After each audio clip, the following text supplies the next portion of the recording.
All right, everybody. Sorry for the long wait. I know we scheduled to start at 8, and that's when the stream started. But we were finishing up some session 0 stuff that we wanted to leave off camera just in case. Anyways, hi, my computer blew up, and this is our new campaign because we lost all of the old data. Love computers. Welcome to Time's Reach. Fate, destiny, the law of random, preordained paths. These are but a few of the reasons that one can become known throughout Time's Reach as a hero. In the time before, all was as is. Sorry, my typing sucked earlier today. In the time before, all was as it was originally intended. Life flourished and passed as was the way. Now, centuries and wars later, following the Great Merge and the subsequent Unbinding War, things are beginning to look more and more like it once was. Peace and life has flourished across Alteron following the Temporal Crusade, but there will always be a need for those known as heroes. Does time itself bond these groups of adventurers together? Or maybe random fate? Perhaps some higher being pre-orchestrates their lives, guiding their acts like the strings of a puppeteer. No one knows for certain. No one even knows that it's happening until it's over. This is the story of the end of the era of lasting peace, and the story of those who brought upon its end.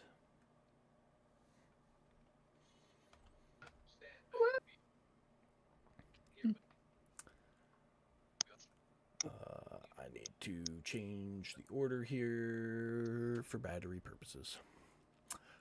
Our story begins north, near the Deepwood Village,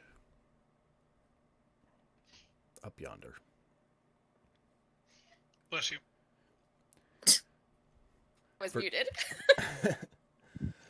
For generations, the fishermen and women of Deepwood Village, a gentle sunlight filters through the trees, glistening on the surface of a stream. Nearby, gentle sounds of animals living peacefully can be heard. The surface of the water breaks as an air bubble breaches the surface, and a body starts rising from underneath. Katie, go ahead and introduce your character. Is that me rising from underneath? It sure is. Okay. Or just some squirrel. Oh, I suppose I didn't tell you guys where you were going to be. You were fishing. No, I love this. This is great. I didn't really tell any of you what you were going to be doing, but yes, you are coming up out of the water. You've been fishing. You come out Okay. with a small net of fish, a decent catch for the day, having made sure to maintain nature's balance, as you and your family have all of the years that you have existed here in Deepwood Village. But go ahead and introduce your character to whatever extent you wish to. So the creature emerging from the deep with a small net of fish. The net that is tidy but worn, mended many times, is I'm actually playing a male this campaign, and that just felt like the vibe. So if nobody can remember that, it doesn't matter. Like, it's not important, so we can change it. But I just had to choose. So, Tukra is the turtle that emerges from the crystal clear mountain calder around Deepwood Village. Tukra Sainright of Calder, because that is where he fishes with his family. He was raised by his mother and father to follow a vow of nonviolence. Tukra doesn't really, at this point in his life, doesn't really understand deeply why. So as any young young villager may do. He has learned how to the art of grappling with his peers, I guess, one or two that are around. And so he's they've sort of developed this out of the reach of the outside world, pretty isolated there, as a way to exercise and stay fit. But Tukra will not cause another being damage unless it is, in the case of fishing, part of the natural balance. And should these introductions have anything to do with the story, the why presumably we're leaving our places? Nope.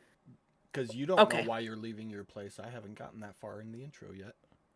Okay, well then there we go. All right. You trudge up the riverbank or the stream bank and begin your journey home. It's a short walk that you've made countless times. You enjoy the peaceful sounds of nature as you walk, always making sure to stop at the Deep Wood Cairn, the central waymark of all these little homesteads up here that call themselves a village. You stop and leave a small offering for the spirit of the woods, as you do every time you go fishing, and say your humble thanks for today's catch before continuing on your way home. Short time later, you walk up the path towards your family's humble little college. You note the smell of hickory smoke in the air, and you look over to the smokehouse to see your father, Obu, stoking the smokehouse, getting it ready for today's catch. He hears you coming and looks up. Ah!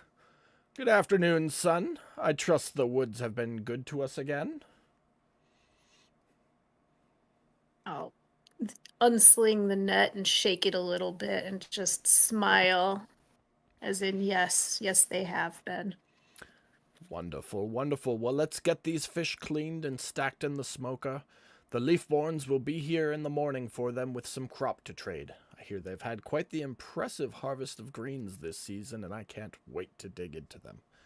Oh, once you're done, I need you to go around back to the garden and get some herbs for your mother. She's not having a very good day again.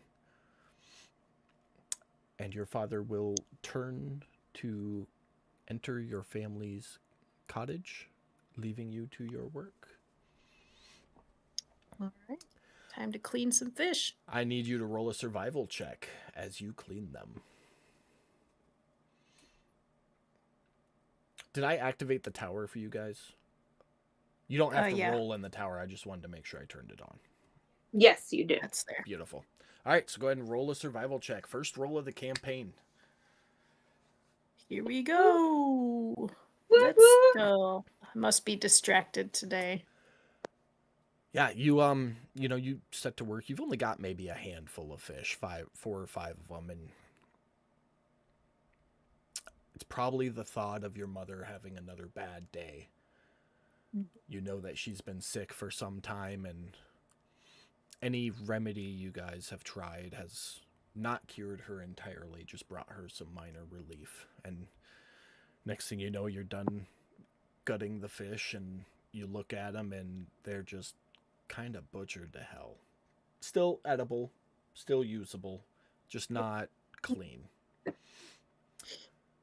But you set the fish into the smoker to sit for the night. And what are you doing next? I will go collect the herbs that are needed for Mother. Beautiful. As you walk around the back of the cottage, you see your family's humble little garden plot. Mainly an essential herb and spices garden, basically.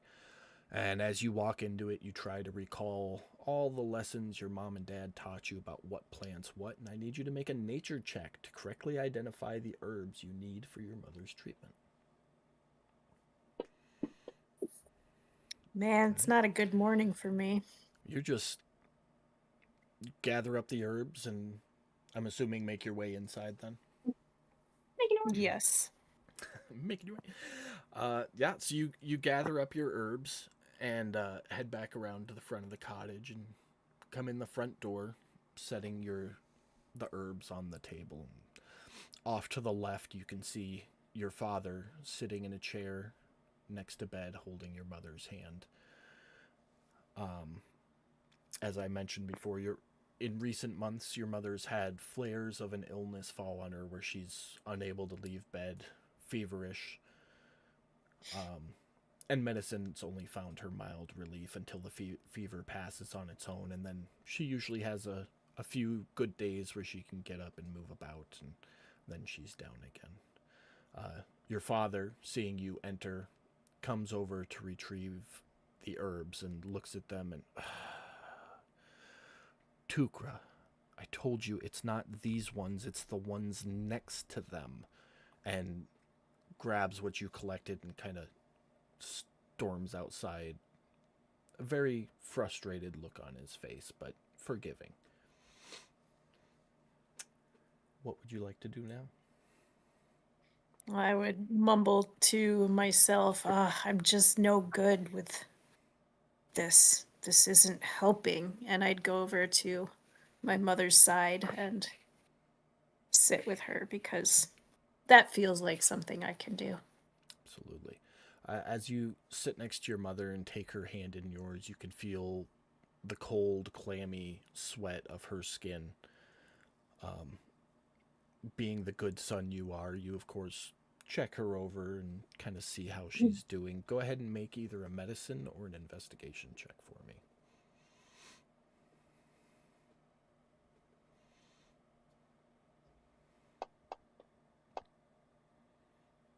Killing it. Well, with an 8, you can tell that her condition is worsening. Each feverish attack that comes to her gets a little bit worse than the previous one was. But as to what is ailing her, you are still at a loss. You sit with her for a few moments before your father comes back in with the correct herbs and makes the poultice, puts it in the bandage, comes over and places it on your mother's forehead to sit and let the herbs absorb into her to let her heal. He places a hand on your shoulder. Well, Tukra, there's not much we can do except wait for it to pass. Let's sit and have dinner. In response, I would look up to him before changing directions to dinner and say, Father, I feel so helpless. I know, son. I feel the same way. I wish more than anything I knew what could heal her, but unfortunately this may just be one of those ways of the fortress where... the forest, not fortress, where we must let nature run its course. When the Leafborns come in the morning, I'll ask them if they know of anything that might help her further. For now, we just need to be patient and wait. And we'll go help each other get dinner and eat. Sit and have a nice leafy green dinner with your father, because that's what turtles eat, so I'm assuming that's what turtles eat. Not really sure beyond that. I think turtles eat fish, don't they? Yes. I don't know. I don't think so. Fish and frogs, Yes. I think, is the name of the game there. So you have see some leafy greens with some fish. After dinner, though, you decide to go for a walk. You kind of botched up collecting herbs, something so simple to help take care of your mother, and you just decide you need to clear your head and get some fresh air. So you go for a walk through the woods. And as you're walking, you can smell the fresh air, listening to the noises of nature that you become accustomed to over the course of your life. And as you walk, you wonder about your mother, her illness, if there's anything anyone could do to help her.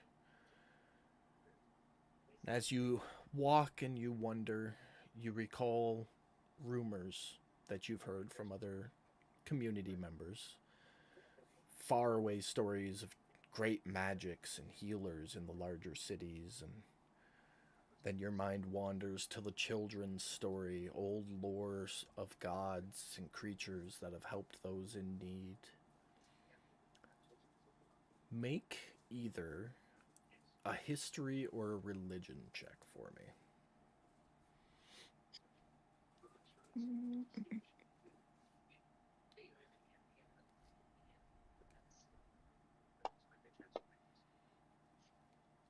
Beautiful. You recall an old folklore story about a god of the forest, one who will offer you aid but preaches about balance between life and death, as the forest gives life and the forest will take it away. A god of balance. And you, at your wits' end, decide there's nothing else to lose. You find a large oak tree, one that you've visited many times before, and you sit comfortably in front of it and close your eyes, and you decide to say a prayer to this god. How would the prayer go, Katie? Do I remember the god's name? Yes, Or not? it is Sylvanus. I will put in the Sylvanus. chat here so you have the correct spelling.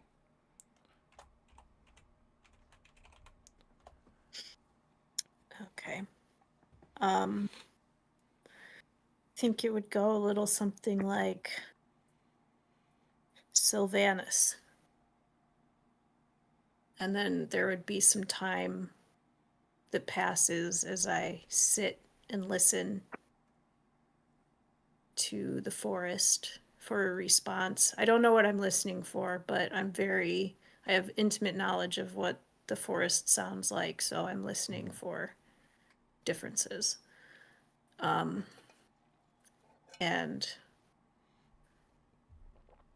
when I don't hear anything, I'll repeat, Sylvanus, I've heard tales of you. If you are real, you would know what goes on here in this forest. You would know that we, my family, are good people, turtles, that live in balance with what's around us. And my mother is hurting. Something is not right. And, well, I guess I'll just be honest. I don't know what else to do. And that would be about it. And I would sit and I'd wait and listen. Having not prayed before, not really knowing how prayer goes, but having spent many meditative moments in the forest. You sit your back to this great oak tree, eyes closed, listening to the sounds of nature. Listening for a difference, a change, any type of sign or symbol that your prayer was heard.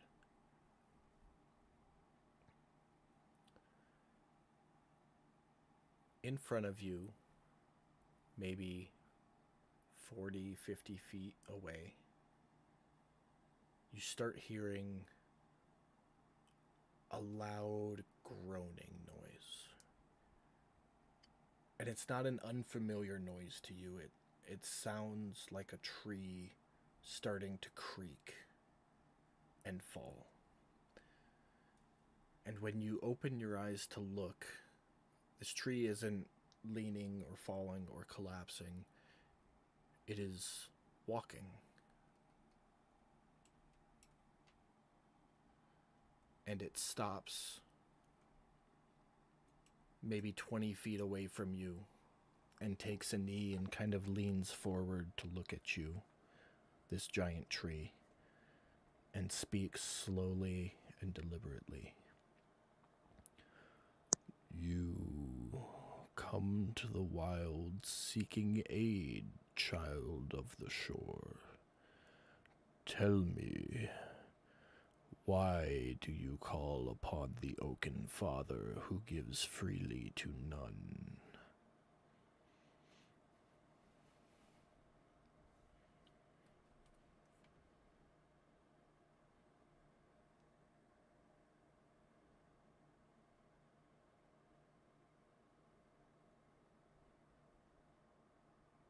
Did you hear me, Katie? Or do you need me to speak up? She said no in the chat. I wonder if she lost She her lo- battery or something. Oh, Yeah. I think she did. No! Yeah, I Yeah, just saw that. there Yeah. it is. Oh man. Man, I Tell was her. enthralled. Discord Yeah, from your for phone. I know, and real. I did her first to avoid this. I told her Discord from your phone. Hurry.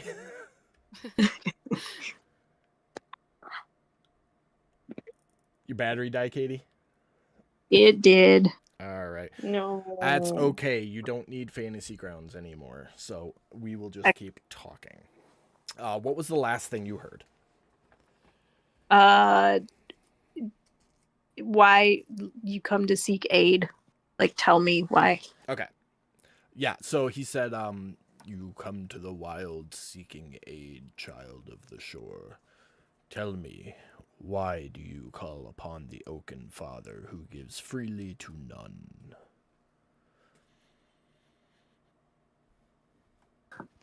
My mother's illness is not right. It doesn't feel right.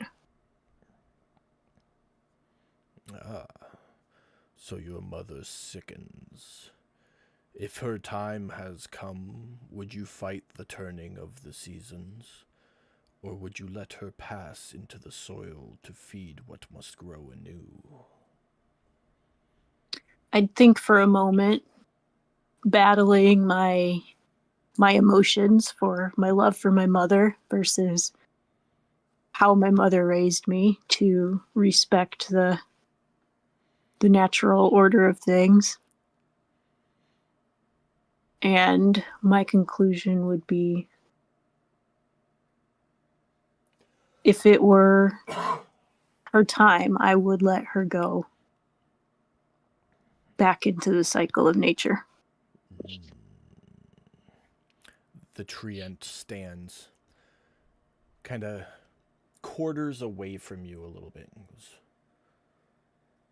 if a wolf were to slay a fawn to feed her cubs, is the wolf cruel or kind? And he kind of turns his head just a little bit to look down at you as he awaits an answer.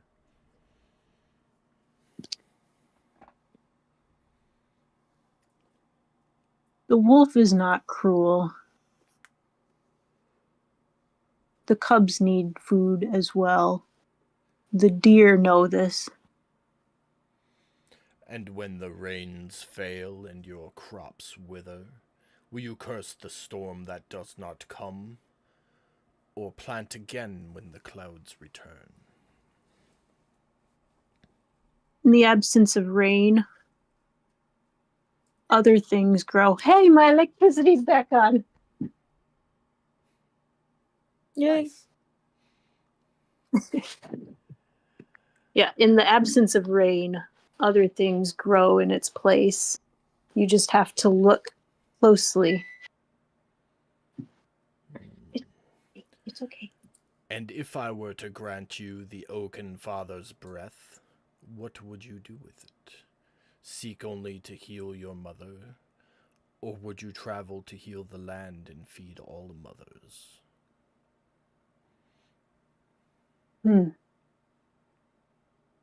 I hadn't thought that far about it, but I know that I know my mother would also want me to heal all of the mothers of the land.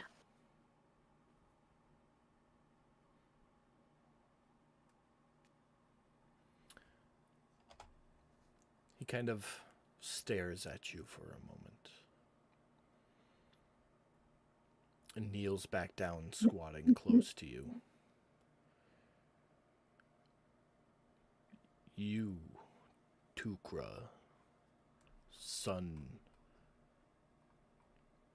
I forgot your dad's name. Give me a second. Son of Obu. You carry the shell of your birth upon your back. Tell me, do you walk to escape the tide, or to find where your roots may grow?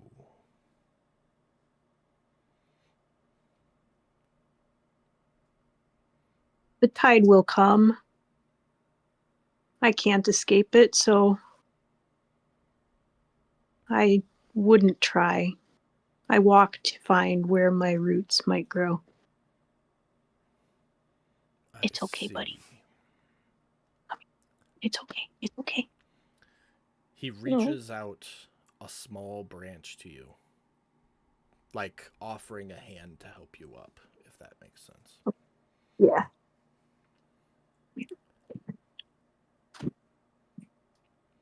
As he reaches it out, he speaks. You understand. The forest gives and takes in equal breath. You would not command the wild, you would serve it. Rise, shell bearer. The Oaken Father hears you and embraces you.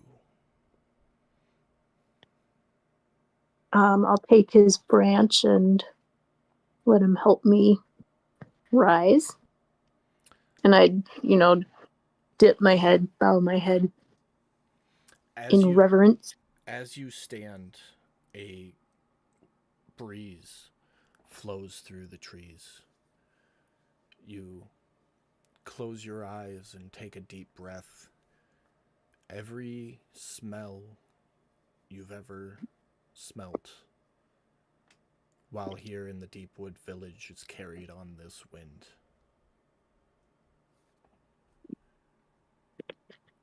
And when you open your eyes, the treant is gone.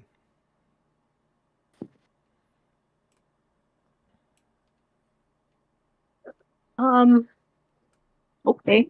I think I would have to sit and continue meditating for just a little while so that I could make sure that the details are I remember the details. You sit back down immediately, take a deep breath, and close your eyes, remembering every word of the conversation you just had with this treant. You replay the conversation in your head 2-3 times. And just as you're getting ready, you think you've got it good. You feel a small weight in your hand, the same hand that you used to reach out to the treant when he offered it. You open your eyes and look down. And in your grip, with a solid twine necklace, is a hand-carved oak tree out of a piece of oak. And you know instantly that this is Sylvanus' symbol. And on the back is a small inscription that reads, "The forest gives, and the forest takes."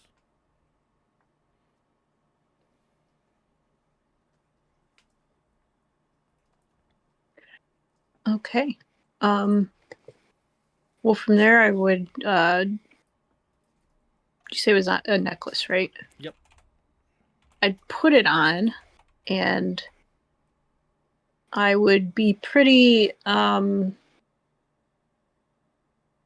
sort of like sort of detached from reality. You know, like when something big happens, you get sort of the detached feeling, and I'd make my way back to our house. Yep. And I would find my father. You race home. You aren't sure what just happened. You can feel this new source of energy in you, and you're not quite sure what it does or how it works, but you've got this feeling that you've got it, that something was given to you and you have to do something. Mm-hmm. Are you loaded back in? Yes. Okay, you can do your second level. Okay. But you race back home and burst through the door. Your father's sitting at your mother's bedside, holding her hand as she's making some agonizing pain and discomfort noises. Not like screaming out, just fever noises. Just and your father's trying to comfort her the best as you can, and you rush over to her side, placing a hand on her forehead, feeling more cold sweat between the two of you. With one hand on her forehead, and I would take my father's free hand in my other hand, and I would say, "Father and Mother, I don't know if you can hear me, but if you can, I must go and learn healing, not just for your sake, Mother, but for the sake of all."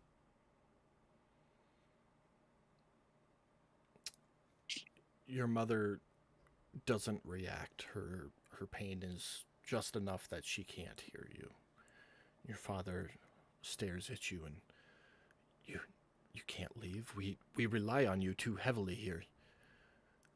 How am I to perform all the day to day and take care of your mother when she has days like this? You can't just up and leave. We will find a way to help your mother. I promise it. Let's not do anything rash. I'd squeeze his hand and, look him steadily in the eyes and say, "I must do this. I have been called by Sylvanus." Sylvanus? And Who is that? Is he from one of the other homesteads? One of the villages nearby?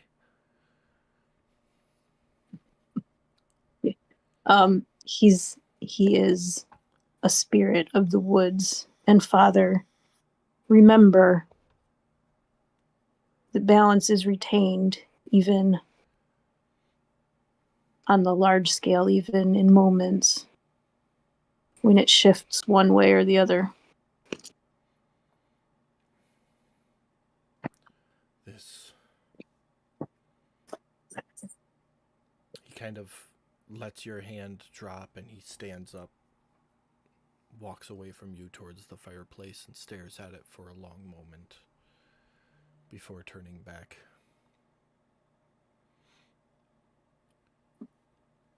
Balance must be maintained.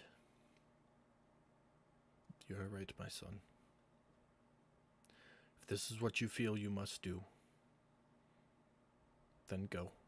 Find your balance. We will always be here for you whenever you return. I will nod and say, "I will find balance. I will find my part in bringing balance to not just myself or us, but the wider world and all people." I'm proud of you, son. Do what you must. I'd squeeze his hand and I would turn to go to my, I don't know, cot in our little cottage, and I would pack my few belongings. Okay. You spend a short while packing. You don't know what you're going to need for your journey. You've never left home before. You grab what you can, what you think you'll need. Say your long goodbyes. And set out south, out of Deepwood Village. As you're walking, you start wondering, what have I done? Why am I leaving? I don't know where anything is in this world. I don't know what I'm supposed to be doing. I don't know how I'm supposed to be doing it. And as you walk, stories flicker across your mind about a land far to the east. Marshes. Dying, but never dead. And you remember Sylvanus' tenet. Give to the land, or the land will take. And if there's anywhere you know of that needs something, it is there.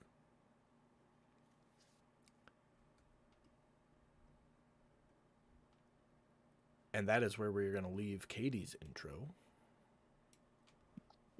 Right. Give me just 1 second. Hell of an intro. Clearing up Yeah, my for notes real. a little bit.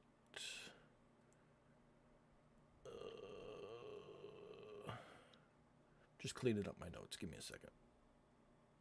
Fuck it, I'll do it later. All right. Does anybody want to go next? Weather. I did Katie first to try and avoid the battery thing. Not that it did any good, but does anybody want to go next? Me. Jade, was that you squeaking? Yeah. Okay. Yes, cooking. Let me find your intro sheet. Oh, stop. You're fine. Beautiful.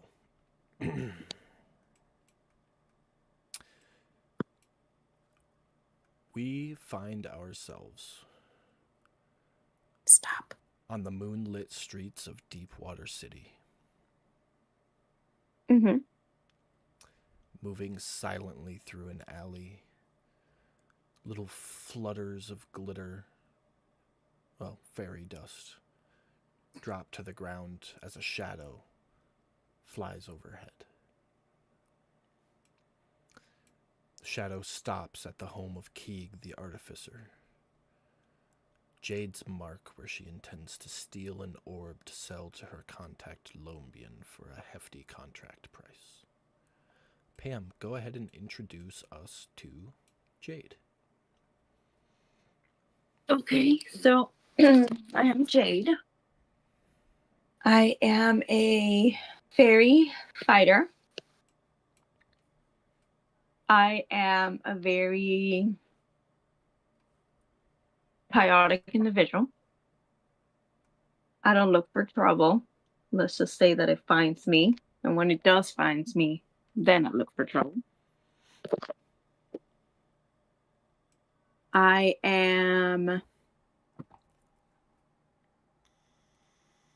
I don't want to say I'm running away, but I am. Kind of, at this moment. Because I did something I shouldn't have done, and people are looking for me. What else? What else?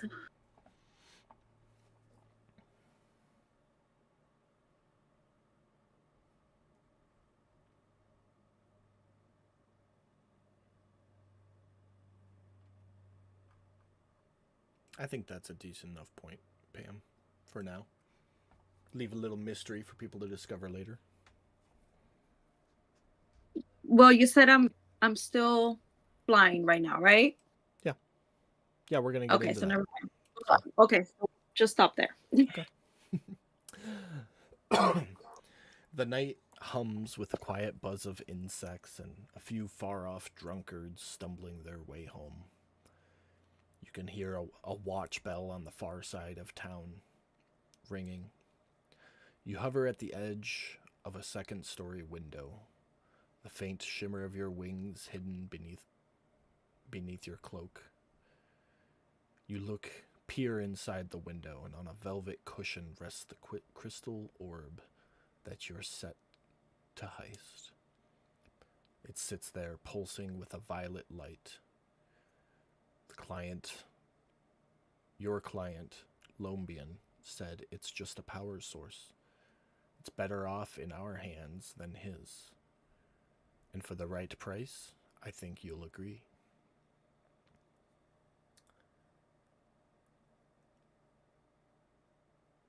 Go ahead and make a perception or investigation check, Pam.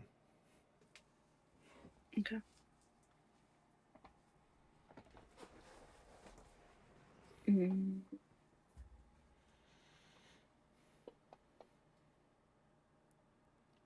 Beautiful. Beautiful. As you inspect the window that you intend to enter through to steal this orb, you spot a small, thin rune etched on the inside of the window frame. It's an alarm rune. You've dealt with these before in the past. You know that a simple disruption of the rune will disable it. I need you to make a sleight of hand check to attempt to finagle your dagger between the window and the windowsill and destroy the rune. Beautiful. As you've done before in the past, you slide your dagger between the window and the windowsill, gently point the tip downward, and run a line across the rune, disrupting it and disabling it. You're able to lift the door up quietly. I need a stealth check before I declare that you do it quietly. Beautiful. You're able to lift the window quietly, slip in, and grab the orb off the small pillow that is holding it. Having collected your mark, you set out to meet with Lombian at the designated location. You fly your way through alleys and over buildings before arriving at the dark alley where you're set to meet him. Away from traveled streets, make a perception check for me.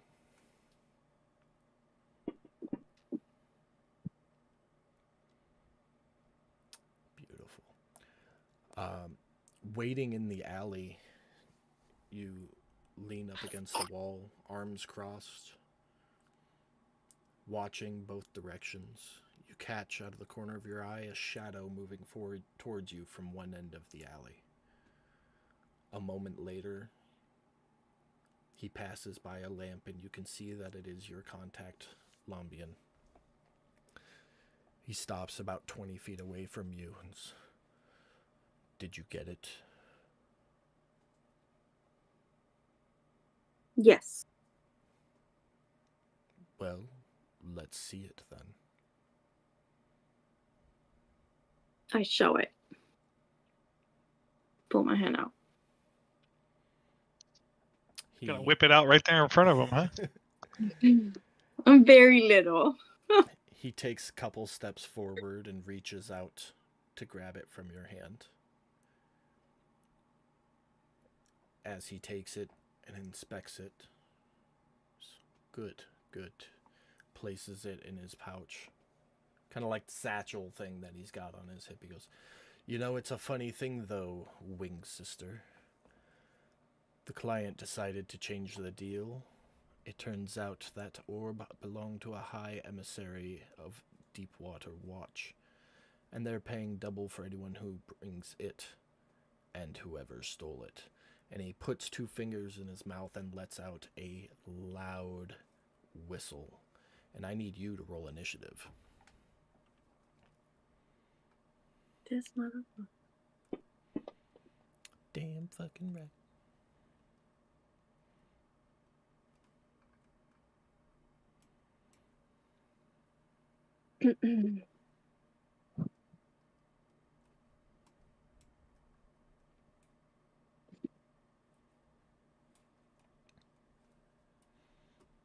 2 seconds.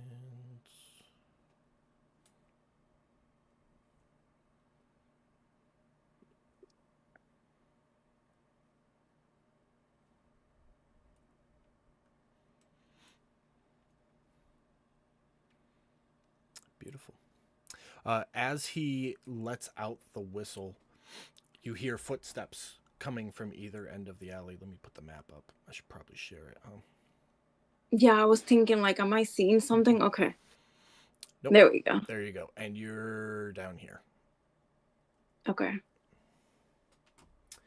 So as he lets out the whistle, you hear footsteps from either end of the alley.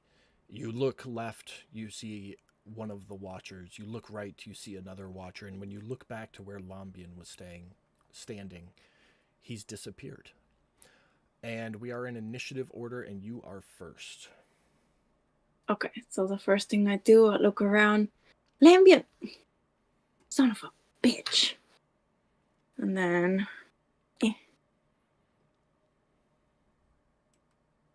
Done.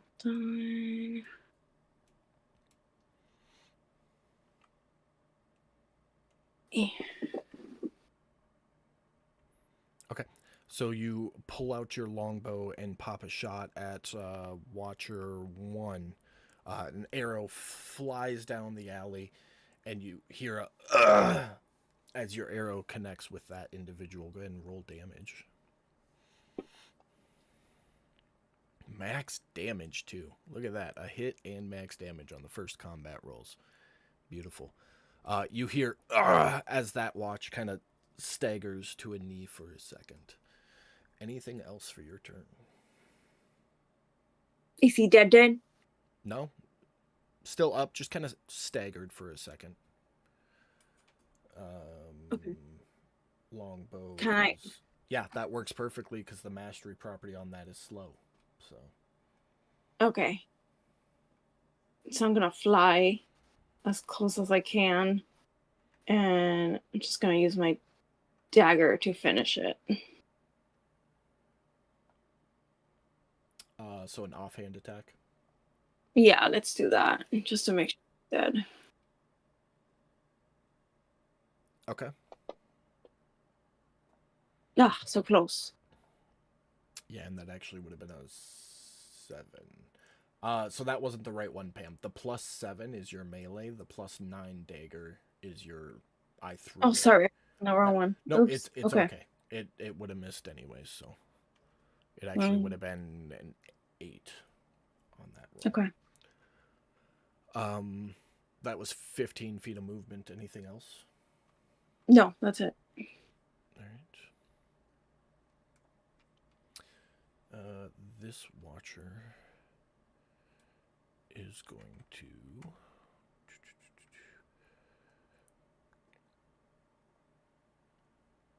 take a couple of steps and throw his spear at you, which misses, and then he's going to close the distance as much as he can. This watcher comes up with a spear attack and crits.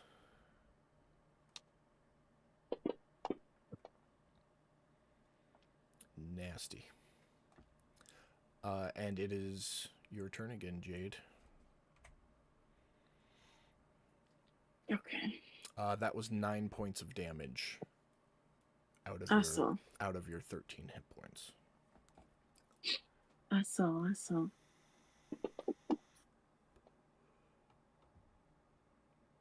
All right, so remember ranged attacks within 5 feet. When an enemy is within 5 feet of you and you make a ranged attack, even if it's against an enemy that's not within 5 feet, it's at disadvantage. Forgot about that. Nope, Hold it's on. perfectly okay. Just roll it one more time regular, and we'll take the lesser of the 2 scores. Can I go up? I want to fly. Yeah, do you want to go and risk an attack of opportunity, or do you want to use your Yeah, action to but- yeah. disengage? No. Let's just go up because I'm pretty badly. Straight up, Yep. all 30 feet? All 30 of them. Okay, and that's going to be one attack of opportunity against you, Yeah.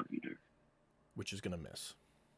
Thank God. Okay. Okay, so straight up, you've still got your action and your bonus action. Okay.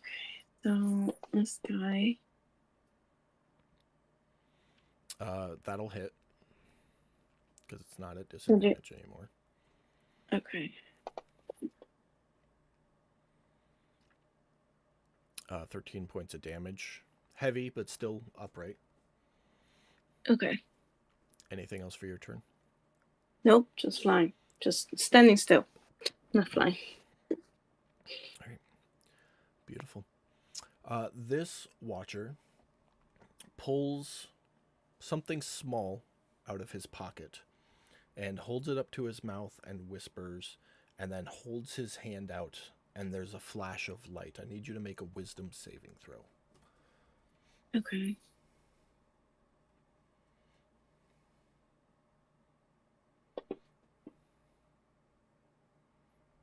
Okay. You put your hand up to shield the light from your eyes, and the light is only a flash. It's there for a second and then it's gone. And as you start to bring your hand down, you notice runes covering your arm, glowing and pulsing faintly with various colors. Okay. That is it for that watcher's turn. This watcher is basically standing underneath you with a spear at the ready and calls out, "Hey, you're under arrest! Get down here right now!" And that is his turn. You're up. Yeah, let's get rid of this person that's really bothering me. Watcher 1. You're really pissing me off. That'll hit. Peace. All right. You pull out your longbow again, aim downward at the guy who just yelled at you, because fuck that bitch, and take a shot. Mm-hmm. Your arrow flies down, lodges right in the center of his throat, and he collapses to the ground, gurgling blood. Is that it for your turn? Let me heal myself, can I? Yeah, you can second wind as a bonus action. Yeah, let me do that. Just a bit. Go ahead. That's it. You have to drag the green box onto yourself. You can't just take off the use of it. Oops. Okay, hold on. It's all good. There you Okay. Beautiful. go. As your turn comes to an end, you feel yourself lowering to the ground. And you have a what the fuck moment and look back, and you can see that critical hit with the spear against you left giant hole through both of your wings. Like your wings were together in that moment, and the spear went through both of them. Above table, that's the can't fly thing we talked about. So that is a thing now. But with that, it is this watcher's turn. Still not within range. He is just going to stand there. And he's going to hold an action for when you come within arm's reach, which will be at the end of your next turn if you don't do anything else. And he is going to hold a grapple to try and detain you. It is your turn. Yeah, you're pissing me off too, so let's go. That hits. Peace. Coming down, you have a oh fuck kind of moment. And you slap one more arrow out, knocking that guard unconscious. Anything else for that turn? Am I all the way down or midway? You won't go all the way down until the end of this turn. No, I'm just very uncomfortable. Like, fuck. Okay. My wang. You float the rest of the way down. Taking a second, you look at these new runes that have appeared on both arms, pulsing arcanic colors, and go ahead and make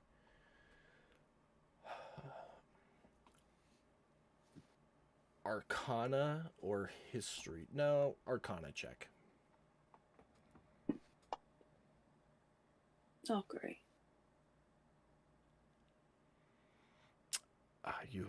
You don't know what these runes are, but you assume that since the guard put it on you, it's probably got something to do with finding you. Yeah. Katie, it's either Arcana. Hold on. So I see that it's actually an effect in the actions instead of having Okay. to change something. So Yeah. Yeah, so you're good there. Sorry, just catching up Yeah. on the chat. Yep, no, you're good. Thanks. Jeremy, I saw your message. I will look into that later.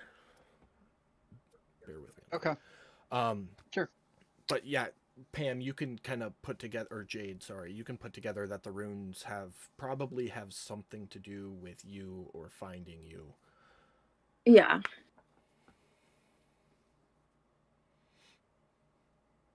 What do you want to do? I want to heal. Can I heal myself again, thinking that might fix it? Yeah, you can definitely slap yourself with your last second wind. Okay.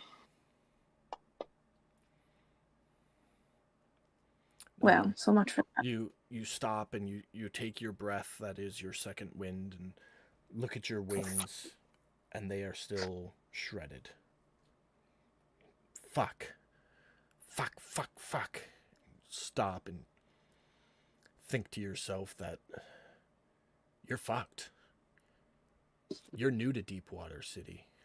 Lombian was your only contact, and you just met him a couple of days ago. You don't know anybody here. You don't know any healers. You don't know any sorcerers. You don't know any wizards. You don't know anybody from the underground network here that might be able to help you. The one thing you do know is that if these are tracking runes, the Watch is going to be after you. And the only place they won't go is the Shifting Sands. I'm just gonna be like to myself, I'm talking like, I need to find a healer. I need to find something. I need to find this Shifting Sands. I need to get out of here. Fuck. And I'm just gonna start walking. And walk you do. You hastily make your way to the nearest gate, knowing that the Shifting Sands to the east are your only hope to not get caught, short of finding somebody along the way that might be able to get these blasted runes off you. Pretty much. And that was Jade's intro. Yay! I'm so excited. Not really, because I can fucking fly. I believe I can fly, not anymore. I believe I can fall. Yeah. Who wants to go next?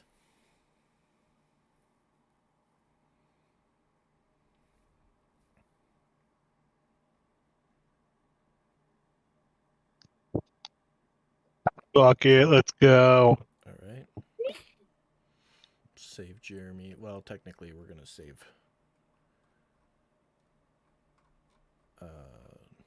Mike for last. I was looking for something. Don't worry, while I was Mike. We talking. still love you. We might be able to do everybody's today. We're not gonna get to Mike today.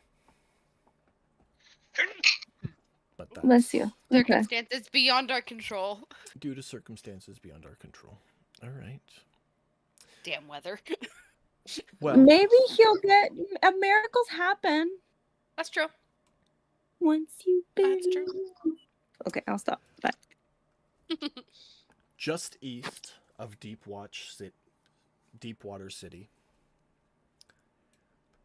past the fields to the southwest of the crossroads, is a little trail that passes through a thin row of trees before arriving at the Watcher's Keep.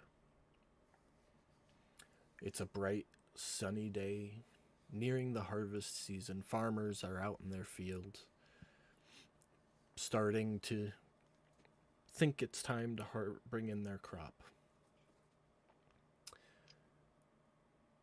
This part of our journey takes us to two individuals passing through the last stretch of fields before entering the keep's domain. Brad and Becca, please introduce your characters. I'm going to go to the bathroom while you do so. I'll be back in 30 seconds. You first. Okay, I'm sorry, he cut out a little bit. What was the last thing he said we were doing? Introduce yourself. No. The characters. What did he say the characters were doing? Walking through a trail in the woods. Okay. The last stop before That's the what Watcher's I thought. Keep. Sorry, I don't know No, if you you're guys good. can see it, but the dog is huffing and puffing back here. It's you're also kind of sounding far away. How about now? Any better? Better. Yeah. But Oh, okay. There we go. I mean, I know Jacob said we were all distant away from all this stuff, but like not that distant. Okay.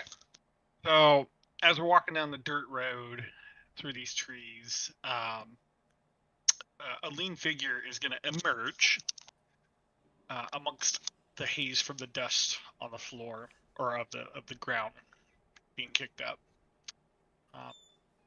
He's moving with the quiet call. I can't speak today. Good lord. Oh my. He's moving with the quiet caution of someone who survived more than he's willing to remember. His long, weather-worn duster hangs loose around him, its edges frayed and softened by countless miles. Beneath a low-brimmed hat, sharp eyes sweep the area. Not paranoid, but disciplined, as though threat is simply an expectation. His face is all angles and exhaustion, the look of a man who sleeps lightly and dreams badly. A revolver rests at his side, held with the natural ease of someone who's drawn it more than once when it mattered. Wrapped around his wrist is a single charm, small, sentimental, and widely out of place amongst the harshness of the rest of him. There's no swagger in his stance, no wasted motion. He stands like somebody who measures the exits first and conversations second. Dust clings to his boots, and silence clings to him. Even in the stillness of the woods, he's tense, coiled, and ready, as though the world behind him hasn't stopped chasing yet. And thus is my character. Are we giving names? I forget. You can introduce however you want. Yeah. So, voila. Welcome to Cal. All right, Becca.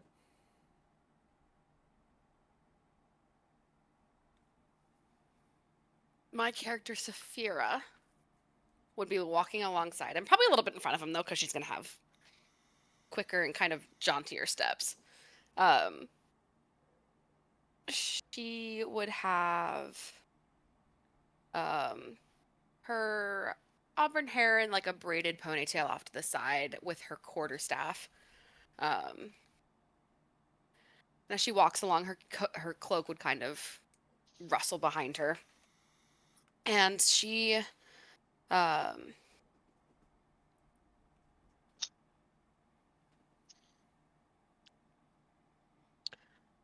she'd just be jabbering. Probably talking to the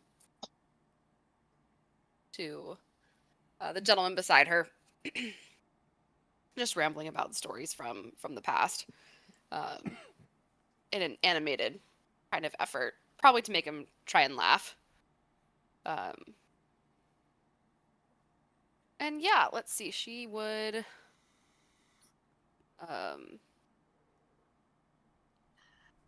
you would see as she like kind of brushes her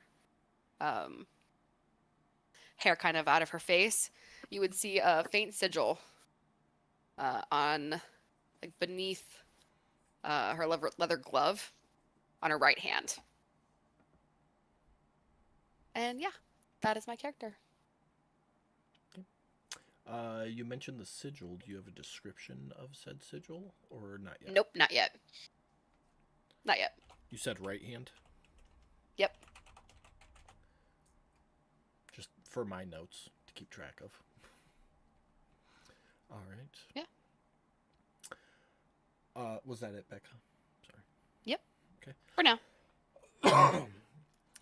You guys take in that last image of the open fields before passing through the trees and coming to the clearing leading up to the Watcher's Keep.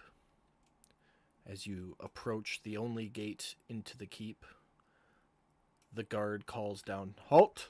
Who goes there?"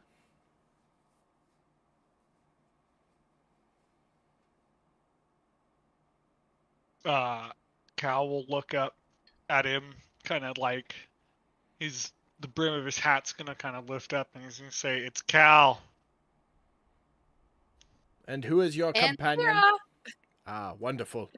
Wonderful. The commanders are expecting you. You hear the loud creak as the gate opens in front of you. I lost my place. I'm sorry. You pass through the gate. A familiar place you visit as often as needed. As you make your way through the camp, you observe the soldiers training before setting out for their next patrol. Some loitering about until they receive orders, some preparing their traveling equipment, but mostly training. You work your way to the far end of the keep, to the commander's hut. Cracking open the door, you enter the dimly lit room, walls lined with parchment and scrolls documenting every member, every patrol, every encounter, and every contract that the keep has ever performed since the reformation of the Watchers many centuries ago. Your handler, Commander Zarn. I will put that name in because Becca's our note taker. I'm on the case. Commander Zarn notices you, stands up from his desk. Ah, if it isn't our wonderful subcontractual hunters. Wonderful. I have more work for you. I'm assuming you're here because you're interested. And he holds out a parchment. I'll take So the if you're- parchment. Oh, go ahead. No, you got it. You got the parchment. So I am going to whisper the contract to you, Brad, and then you can share it with Becca.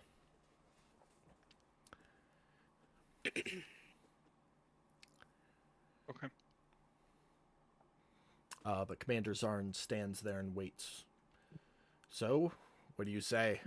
Can we count on you? Let me whisper it to.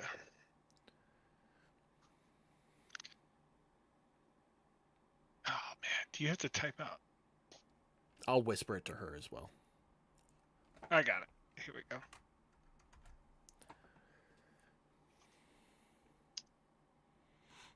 There we go. What was his question? Will we take the job? So what do you say? Can we count on you?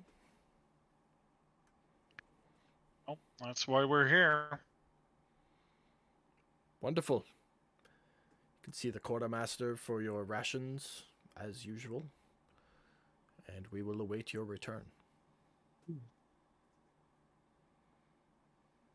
Cal gives him a. I'm assuming Cal's been here based on this. Oh, yeah. So yeah, Cal's no, going you to guys give have been him here a number of times before.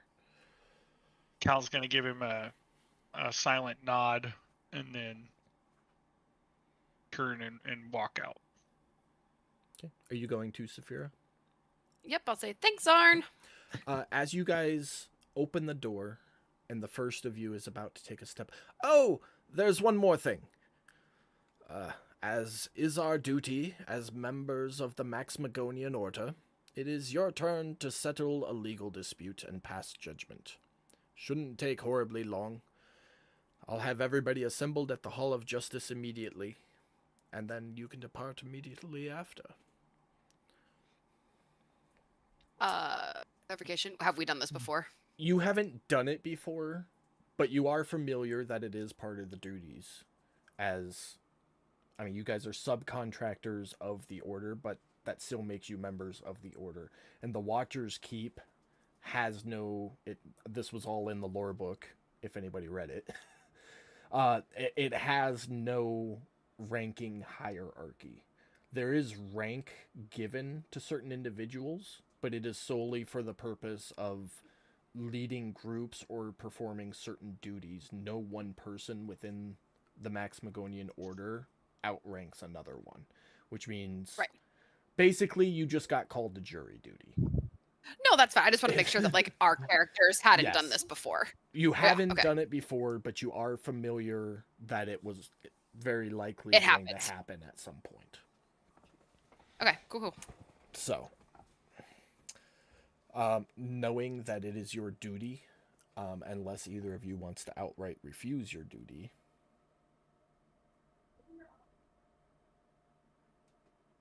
No, it's fine. Okay. Knowing that it is your duty, you make your way to the northern side of the camp, where the Hall of Justice lies. As you open the doors, they swing with wide creaks, these double reinforced wooden doors, and the hall is already filled with 50, 60 soldiers who have been waiting for you. They spread to create an aisle down the middle of the hall, which allows you to walk to the far end of it. As you walk, you can hear gentle whispers as you move up to the officiant's table. Whispers of, "Oh, contractors. Oh, but that one looks like he's seen a thing or two. This should be quick. He doesn't look like he's going to draw this out too long. But her, she's of a mindful eye. She might ask a lot of questions. This very well might take all afternoon. Who knows?" Just little mumbling whispers of kind of, as soldiers talk, sort of talk. As you get up to the officiant's table, you move around to the back where 2 chairs have been placed. You see a piece of parchment lying on the table before you. Written upon it are simple instructions. Hear testimony from all.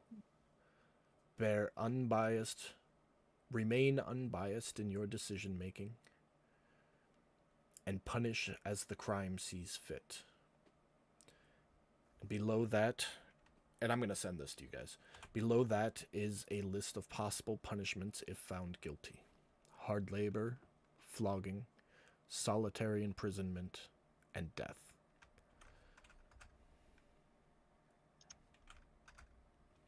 I sent that to Becca. You don't have to worry about it, Brad. Okay. As you take your seats at the officiant's table. Go ahead. Never mind. I was going to say, I think you posted that straight in the chat. No, I didn't. I whispered it. As you take your seats at the officiant's table, an elderly human wearing armor that can only be described as battle-worn steps forth. He bows to the 2 of you. At the completion of his bow, he speaks, "High officiants, it is my duty to report the case before you. The accused," he gestures to his left, to a young human female wearing some leather armor, "is here today in regards to a charge of theft, malingering, and failure to perform her duties. The one who brings forth these accusations is her unit leader." He gestures to his right, to a middle-aged high elf.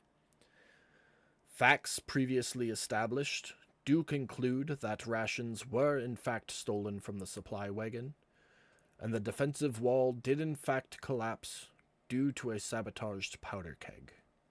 The charges read as follows," and he opens up a scroll. "Dereliction of duty. Failing to reinforce defensive wall during the night of ambush while out on patrol. Malingering. faking injury to avoid frontline duty. Theft of military supplies. Missing rations and healing draughts were traced to his locker.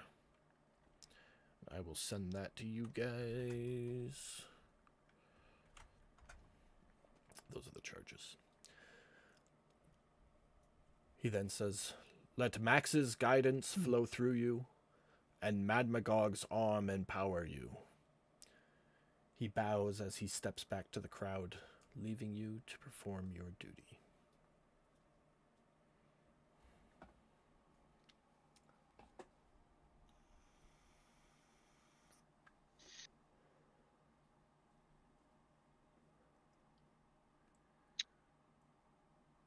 So the charge is dereliction of duty, failing to reinforce the defensive wall during the night of the ambush while on patrol, malingering, faking an injury to avoid frontline duty, and theft of military supplies, missing rations, draughts traced to his locker.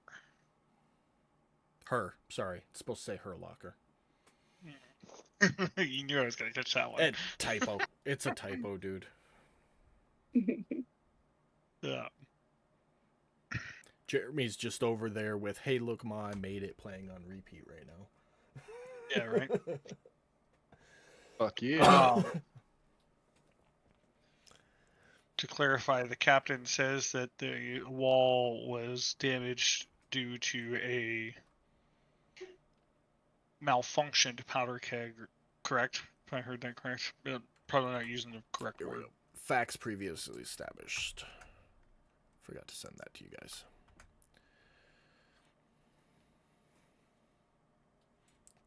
The wall fell due to a sabotage powder keg.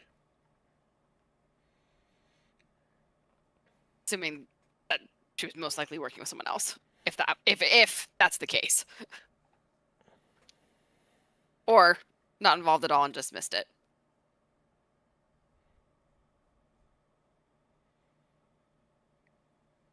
Is this Saphira talking out loud? Kind of like whispering to you. Whispering to me? Yeah. Let's just assume that any conversation you two have with each other during this is a whispered voice that no one else will be able to hear. Perfect. Okay. I would like to hear her testimony. Okay, so you want to hear the defense first. Yes. Beautiful. Oh, I mean, question. No, hold on. Time out. Okay. I'll look at Cal and ask if that's what he also agrees with. Or does he want to hear the accuser? I would like to hear the accuser first. Accuser it is. Okay. Go ahead and make insight checks, both of you. I'm happy to be rolling dice again, guys. Feels good. Yeah.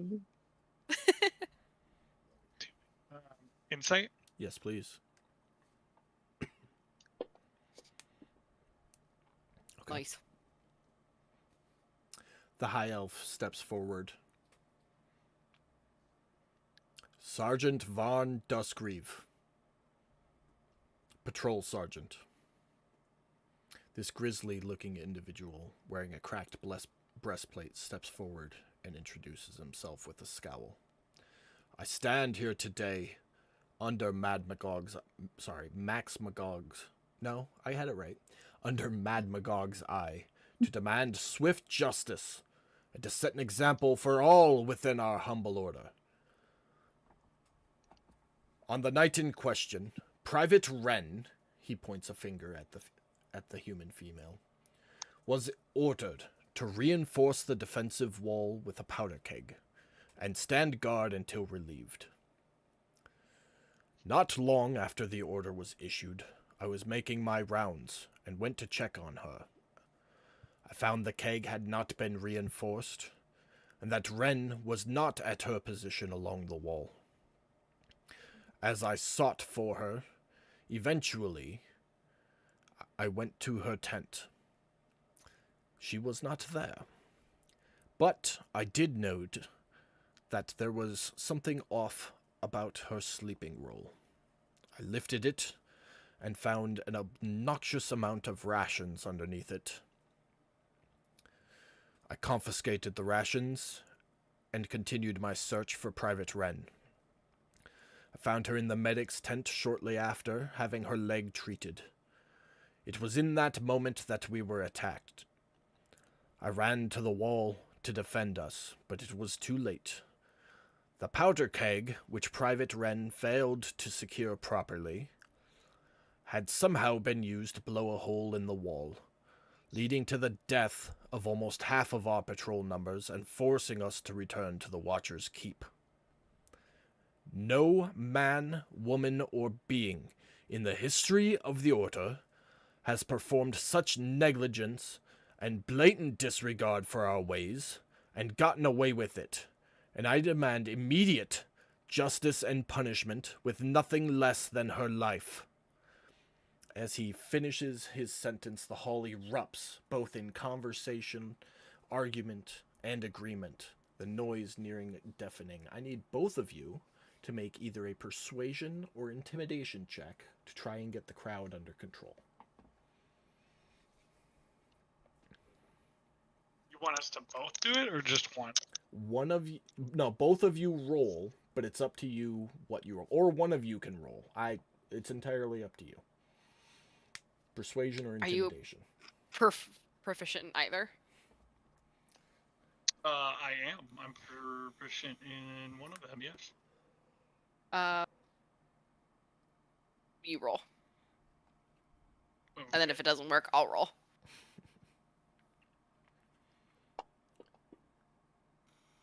I'll roll. Apparently not proficient enough. Persuasion or intimidation. Okay. Yeah. So Cal kind of uses his hands to lift himself off the table, and goes to shout silence in a deep intimidational tone, and it just silent. And Saphira quickly recovers and goes, "Hey, quiet down. Keep order." It would 100% be a mom hey. Yeah. And the room settles to mumbled whispers before silence is regained. You guys keep this up, I'm going to turn this council right around and we'll go home. Damn straight.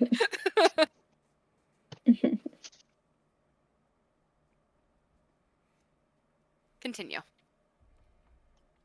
Oh wait, that was the end of it, wasn't it? That was the end of his spiel. Mm-hmm.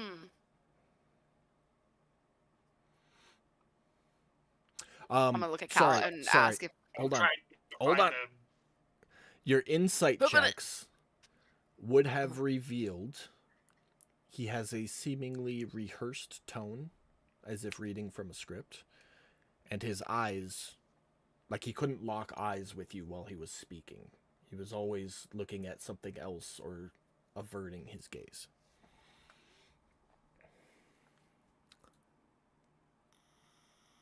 Okay. I would whisper to Cal any questions you want to ask before we talk to. Let me look up one thing.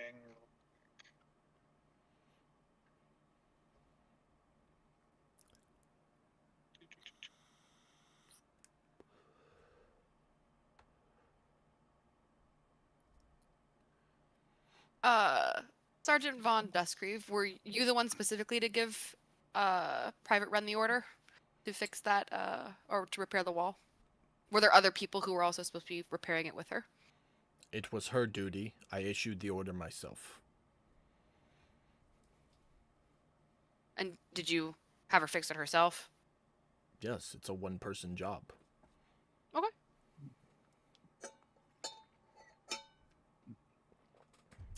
He sounded kind of snarky when he said that, like, who the fuck are you to not know that kind of way? Oh yeah, no, the tone was definitely Okay. implied. Just making sure. So he just said. I just choose. I'm not acknowledging it. Okay, I was just making sure you knew it, because Oh, yeah, no, I you don't appreciate even need that. to roll for it. He was very blunt about this snarkiness. So to clarify, though, he just stated that this was a one-person job that the barrel could have been fixed. Yep. So Cal immediately, as soon as he hears the snarkiness, is going to look at him. He's what? What was his rank again? Sergeant. Sergeant. Sergeant. He's going to look at him and say, "Well, Sergeant, didn't you also find that it hadn't been reinforced and walked away from it, failing to reinforce it?" Well, yes, but it was Private Wren's duty. Correct. I'll- And you found that an issue was. Hold on. I'm asking the questions. You're giving answers. And kind of leans forward Okay, a little bit. I'm going to pause you for 1 second, Brad. This is an intro. It's supposed to take 20, 25 minutes Okay. top. So let's not get too deep into it here. I see where you're going. I got you. No, You've already he drawn can't the handle the truth. Go. you've drawn the To help conclusion. kinda- It's there. Your, Okay. your conclusion is there. No I will phase, defer. I will defer the Sit back. conclusion to you to save 20 minutes of back and forth. He doesn't have a good answer for you. It's his answers are all about finding Ren and figuring out why she wasn't at her post to protect the wall instead of taking the post and doing her job for her when he had countless other things to be doing. But yes, So, I do concede to one the thing fact makes that this- he could have fixed it himself, and he doesn't have a good answer for you. So once Cal makes his point after the snarkiness and puts it back in its place, Cal will kind of sit back. Okay. And I would look at Cal and be like, any further questions, or should we move over to the defendant?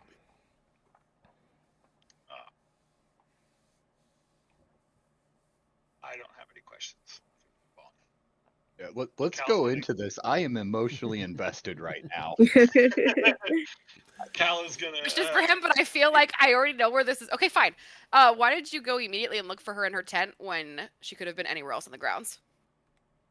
Well, the tent wasn't the first place I went. I first circled the camp, seeing if she was in other places along the wall. After I found she wasn't in the common areas, the tent was the next place I went. And you didn't ask anybody? I asked people as they passed. None had seen her. Okay. And how many rations would you say she was hiding in her bedroll? There was easily enough rations there for 7, 8 people for 2 or 3 days.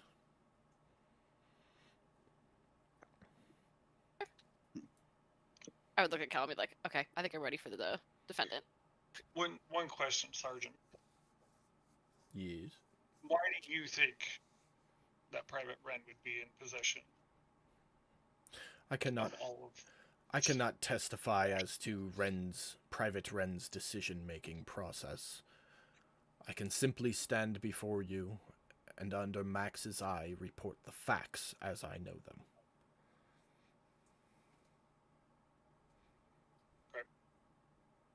When was the last time Private Wren received a ration?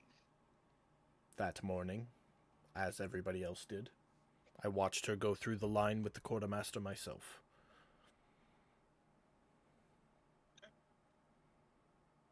No further questions. Dun dun dun dun dun dun dun.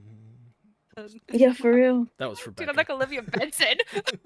So invested. Any I more would like to questions? hear from the defendant, Private Wren. Both of you give me another insight check as she steps forward to give her testimony. And just to throw this out there, Cal is also going to keep an eye on the sergeant. Okay.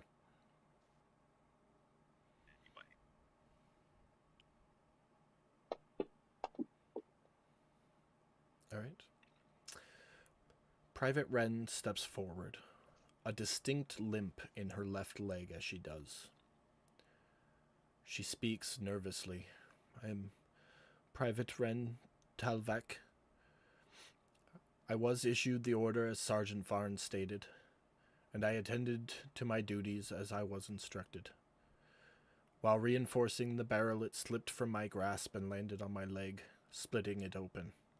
She lifts up her left pant leg to reveal a nasty, nasty wound. Like her leg was split open at one point.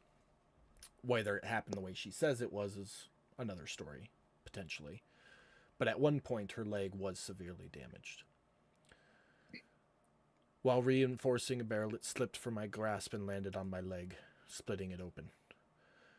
I called out in pain, and Corporal Hesta, the patrol's medic, heard me. He came to my aid and then carried me to his hut for treatment. A short while later, Sergeant Varn appeared at my tent with a disgustingly angry look on his face, and that's when the attack happened. I do not deny that I stole food from the supply truck, but it was solely to feed a local family that had lost all of their crop to blight recently. I did not abandon my post, and I swear I made Corporal Hesta replace the barrel as it should have been in an effective position before I left. It could not have exploded from a sabotage or a rogue arrow, as it was reported by Sergeant Varn. She drops her head and stops. Mumbled whispers fill the hall. Cal, you rolled high enough. You will get some insight stuff.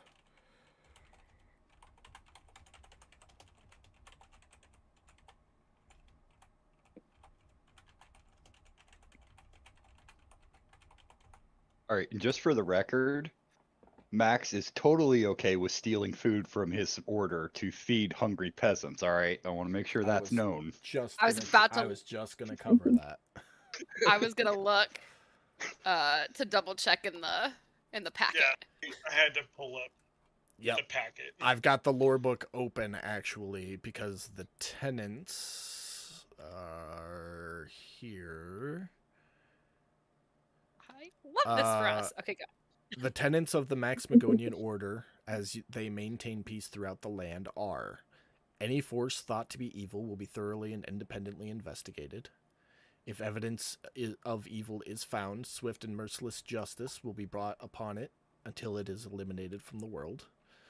Laws of the governing region will be enforced swiftly and only with due justice and process. And mercy is for the weak, but justice will stand above all else. And I need to add one about helping those in need, no matter the cost.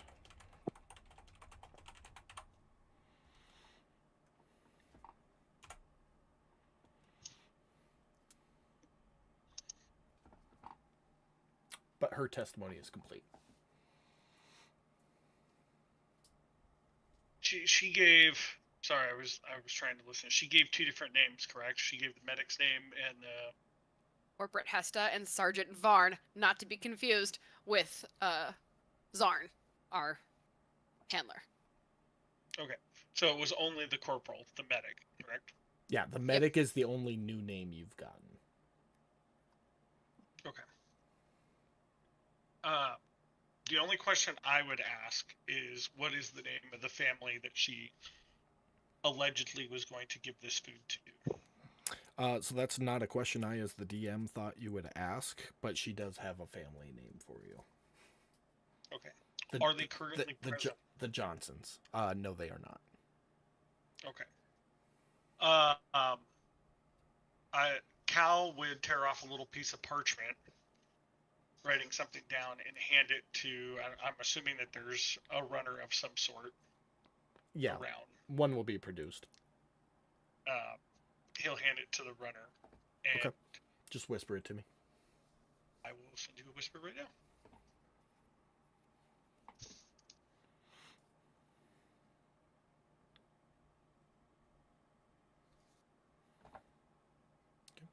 While he's doing that, Becca, any questions?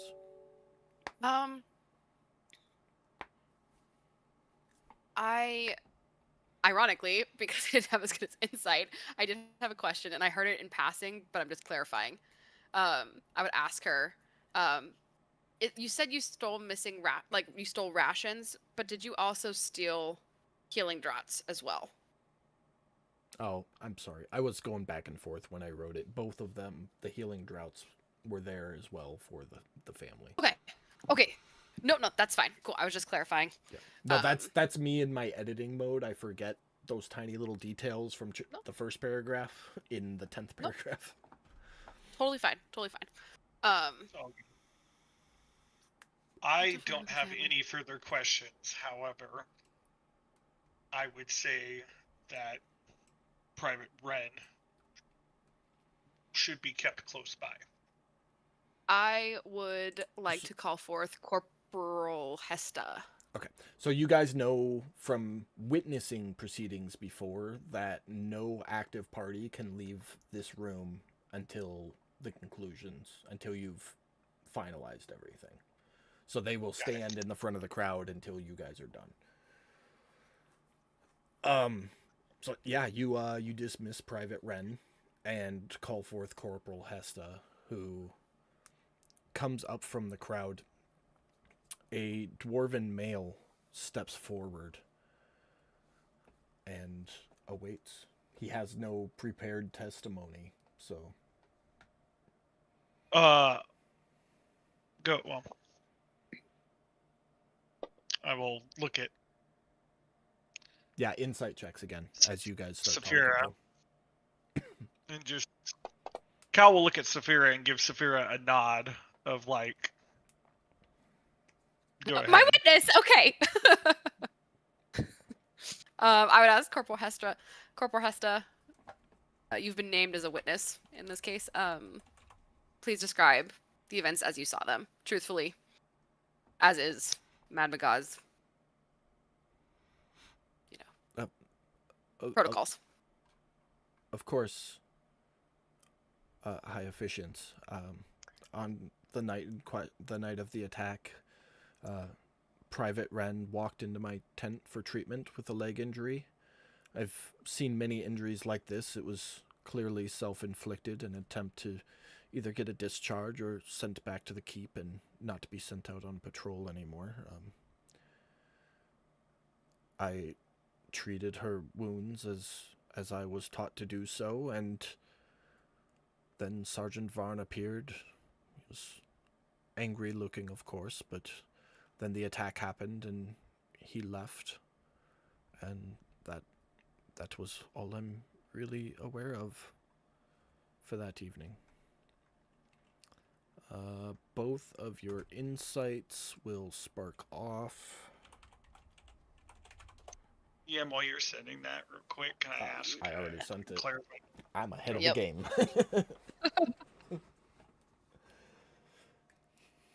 It helps knowing Yeah. what's coming, though. I can have things pre-typed. So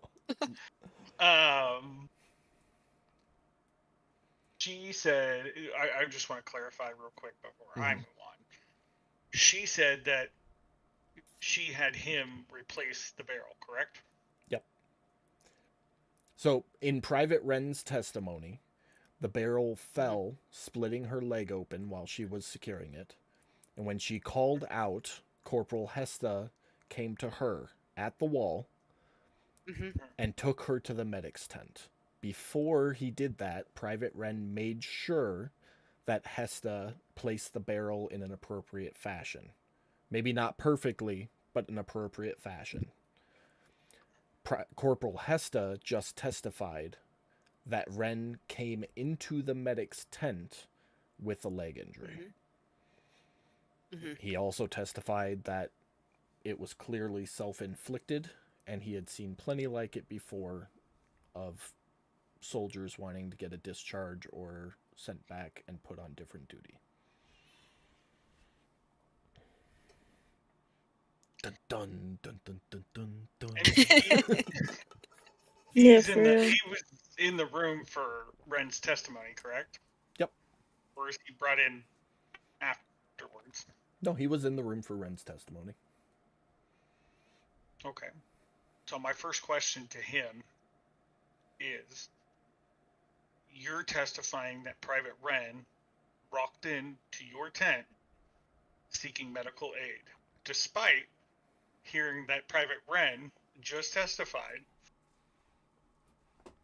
that a barrel was slipped from her grasp, or however she described it, causing an injury to her leg and she called out to you, and you never exited your tent, according to you, but somehow managed to go get her and drag her back, is what she said. But you're saying you never left the tent, correct? I never left my tent, And- sir. I swear it happened as I testified.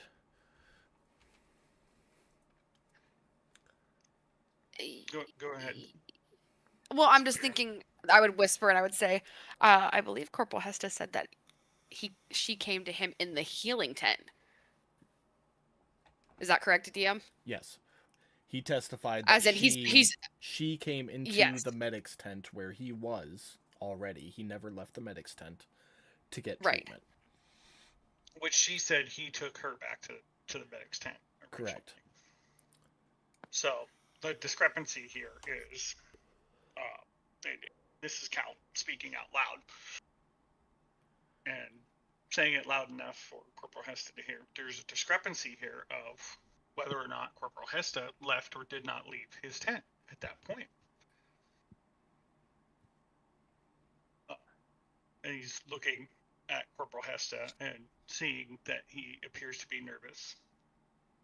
And he's going to look at Corporal Hesta just from underneath the brim of his hat and say, Corporal Hesta, is there any reason for me to believe that you might be lying? I make an intimidation check. With the cowboy hat shit and sitting in the bar. I can't do this anymore. He made me say it as he points to Sergeant Farn. Ren is telling the truth. I didn't see it happen, but I heard her scream, and I ran, and she was lying on the ground, and there was blood everywhere, and the keg was on her leg. I moved the keg and stabilized the bleeding, and she made me put the keg up against the wall where it needed to be before I could take her back to the tent, I swear. And after the attack, Sergeant Varn came to me and asked what happened to Ren, and I told him, and he threatened to kill me if I said anything other than what he told me to, and that accidents happen on patrol, and no one would miss me even if I was the unit's medic, and I'm so sorry. I have a family that relies on me. Please forgive me. And he falls to his knees, face in his hands, crying.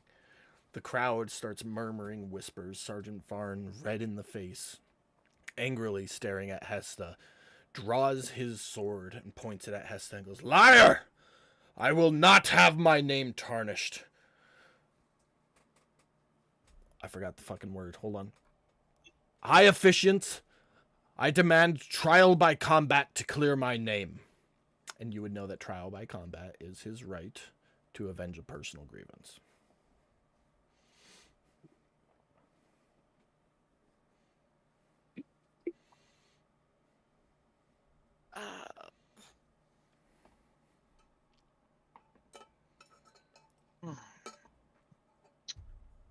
Well, honestly, Cal's going to sit back for a second, fold his arms, like so. And he's going to kind of look at Seraphina, and he's going to have just a little bit of a smirk on his face. I will clarify one more point. Mhm. In scenarios like this, it's kind of like the old Viking ways. When you challenge for trial by combat, you're letting the gods tell the story of who was telling the truth. So, if it's Varn versus Heska, whoever's alive at the end of the fight is the truth. I feel like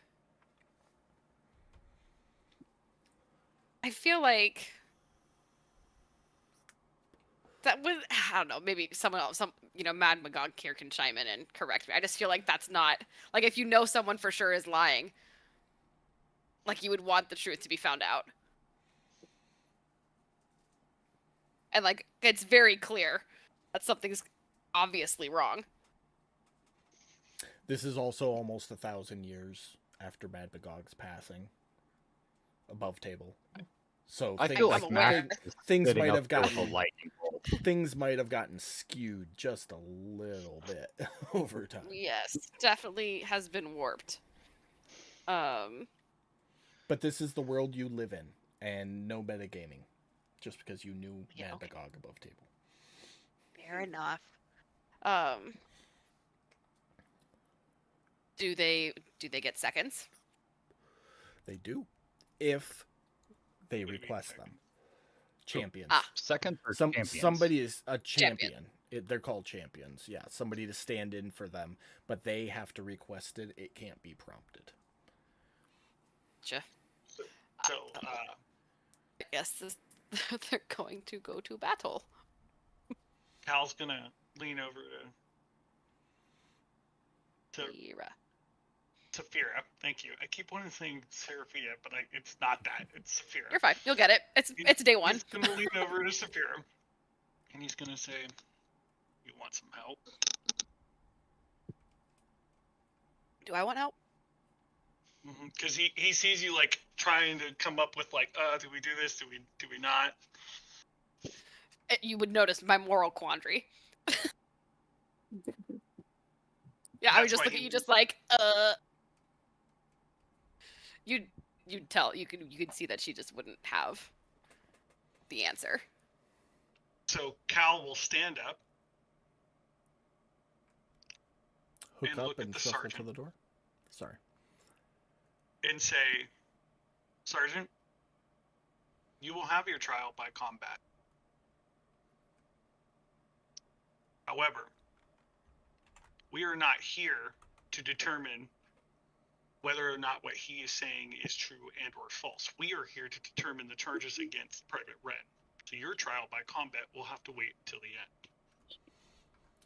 By law, his testimony cannot be taken into account until the validity of it has been established, and I demand trial by combat. Oh, no, wrong one. Ignore that. I wanted this one. Not that that's going to really help me at all. Yeah, no, not really. Okay. Being knowledgeable of the way things work, you know that he speaks truth, and that you cannot take his testimony into account now that it is being argued, and that the trial by combat has to take place before you can pass any further ruling. Fair enough. Corporal Hesta will stand. Yes. By our ways, I accept trial by combat. And he kind of turns to look at the room, including you two. He goes, but I am not a fighter. I am a healer. I, as my right, do ask for a champion. Will any of you stand for me?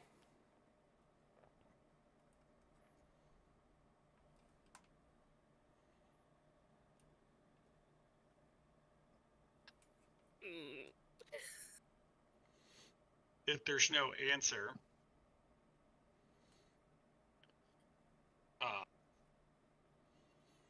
Cal will step forward. I was about to say, I don't think they can't have two, right? No, just one. Okay. Yep. All right. Cal will step forward.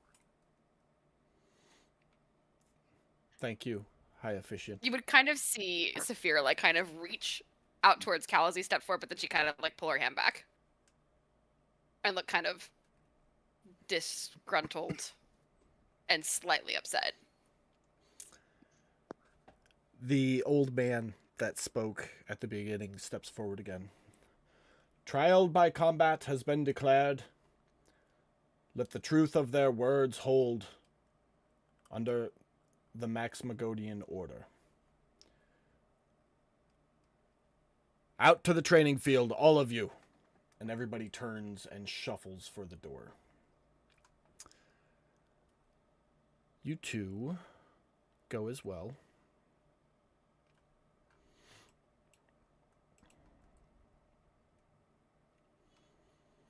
A ring of soldiers is formed, kind of oval shaped as I placed it there. On one end stands Sergeant Varn. On the other stands Cal. Both of you roll initiative.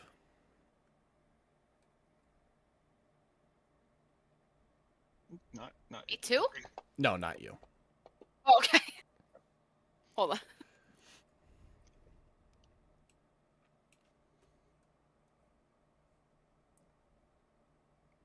All right. The old man steps up to the middle of the circle. Under Max's eye, let the truth be revealed. Whenever the two of you are ready to begin. And he steps back to the edge of the circle, and Cal, you get to go first. As soon as he says that, Cal's just gonna pop a shot off at him. Okay. So you quick draw your little pistol and take a shot. Go ahead and roll to hit. Oh my god, look at how small that gun is. Sorry. You get a hit. So, I'm still new to mastery properties. Do you have to declare before you make the attack of the mastery properties, or Nope. does it happen after? As long as it hits, it happens. Okay. So, boom, hits that, of course. 6 That's points of damage. All right. Anything else for your turn?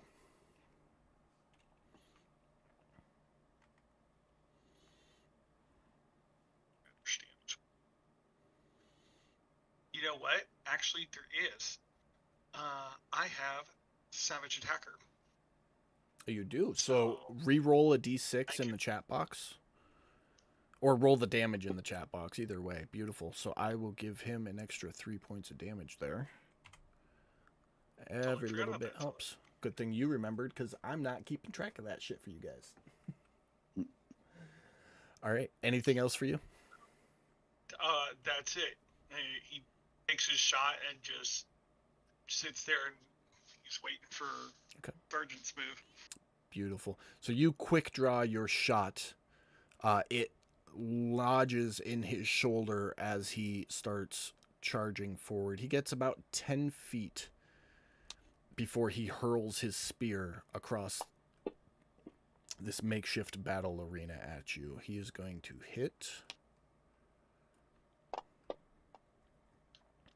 for 5 points of damage and then close his last 20 feet, pulling his other spear off his back. And it is your turn again, Cal.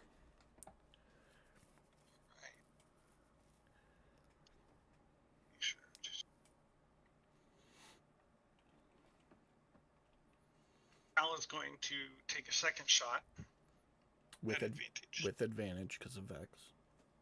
Oh, I'm so excited. Now I know how Taddy feels with this. So, make an attack. Hits.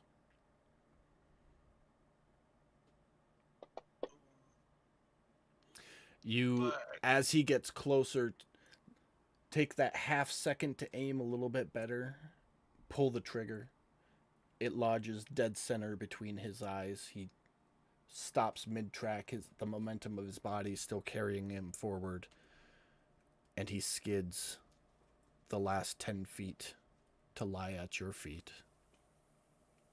Deceased. straight up putting his foot out to stop him as he slides up. And as he does that, you'll see him, he breaks open the pistol, popping out 2 shells, loads in another 2, puts it back together, and slides it back into his holster.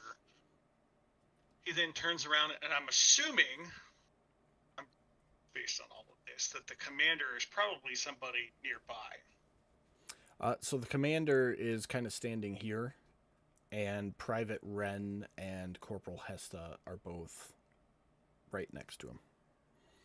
He's not a commander, he's just an older soldier.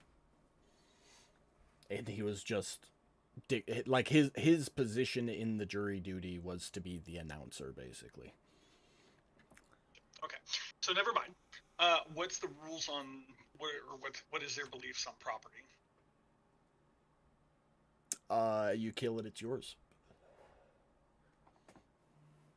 So I will look at a nearby private, whoever's standing by, and say, have him stripped of his goods and sent to my my tent, and then I will turn around You and don't look have a at. tent. Have it boxed up for me by the time this is done. Damn it. Okay. And then I'll turn around and I'll look at Saphira and say, I recuse myself from my duties to pass judgment, as I have taken place in this battle and can no longer be unbiased. The judgment and the duty of deciding the fate and outcome of this hearing is up to you. And Cal will walk to stand. As you finish saying that, the announcer will step forth. By the law of our order, the word of Sergeant Varn was found to be false. The testimony of Corporal Hesta will be found to be true. Back into the hall, everybody. And everybody starts running and shuffling, and I will move you guys back in as well. Putting As we you go. kind of off to the side because you recused yourself. As we go back, Mhm. Cal is going to send something to Serafina, or damn it, Saphira. God damn it! Why did you have to pick such a confusing name? Damn it! No, just call me Saf. Okay, he's gonna send it, or he's gonna communicate with Saf via that thing we talked about. Yep.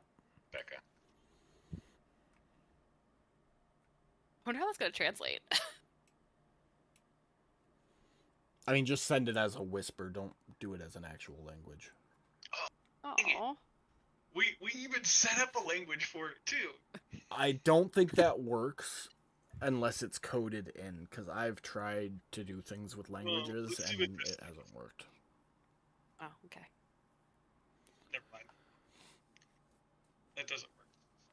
I'll just send it. Yeah, no, here. if you send it in a language, anybody who knows that language can understand it, which that language You only guys- the two of you can. Cool. Can anybody else see that though? I'm just curious. They can see that you sent Yeah. something, but they won't see the translation. Only you two will see that translation. CWHS. Yeah. Cool.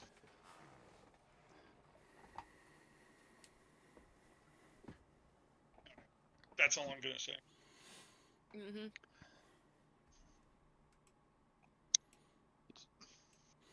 Everybody Yeah. is assembled back into the Hall of Justice.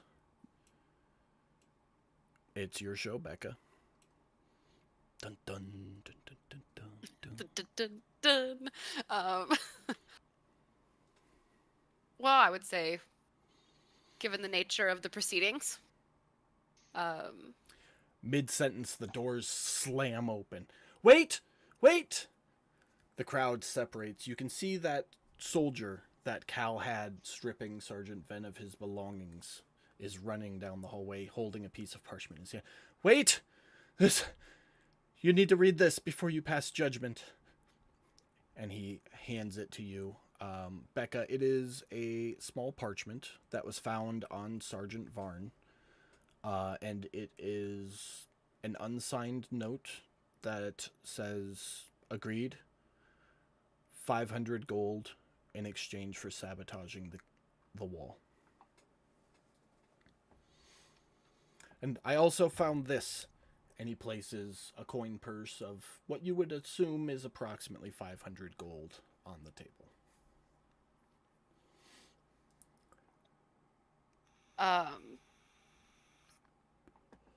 I would look at the large amount of gold, kind of like open up the bag and just double check. Look It's at the note. roughly 500 gold, yeah. And then I would say, well, given this information, it appears that this large amount of gold, of 500 pieces, was found on the body of Sergeant Varn, along with this note that indicates that someone hired him in an agreement to sabotage the wall. Obviously, I think that would be shocking for the whole crowd. Yeah, they all Oh, collective Ooh. gasp.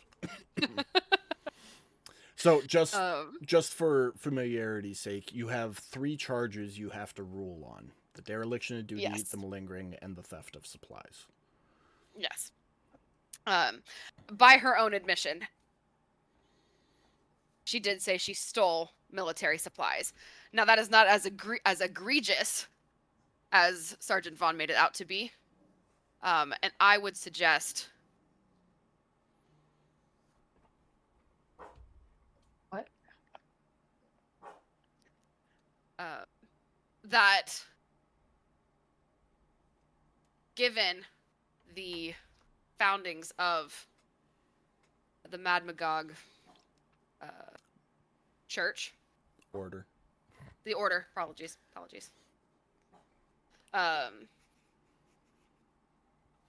That stealing in order to help others is not a crime. The crowd And so I would comes suggest to a that murmur, and you Oh. kind of see them nodding their head in agreement as they look at each other.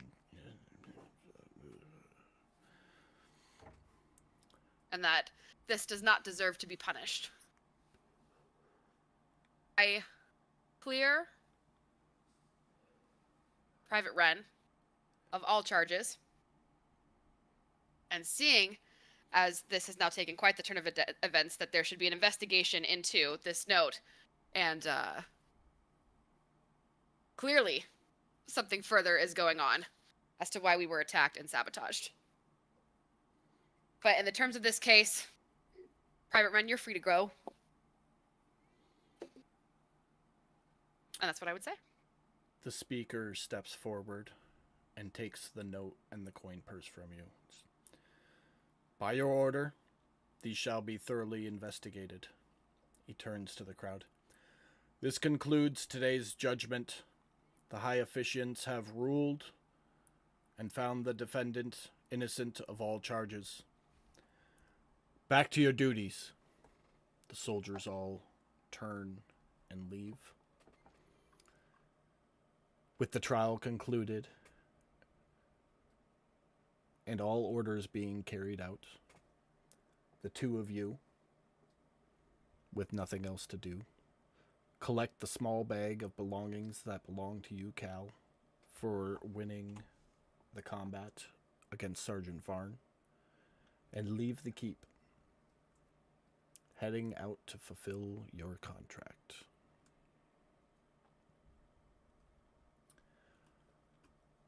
All right, Jeremy, I will leave it up to you. We have 9 minutes left. Do you want to start, or do you just want to wait and do it all next week?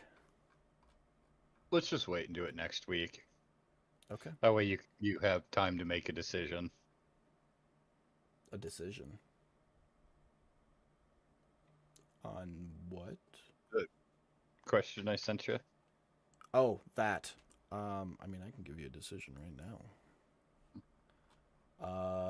The answer is going to be... Because then I also put my second choice in there. Color me intrigued.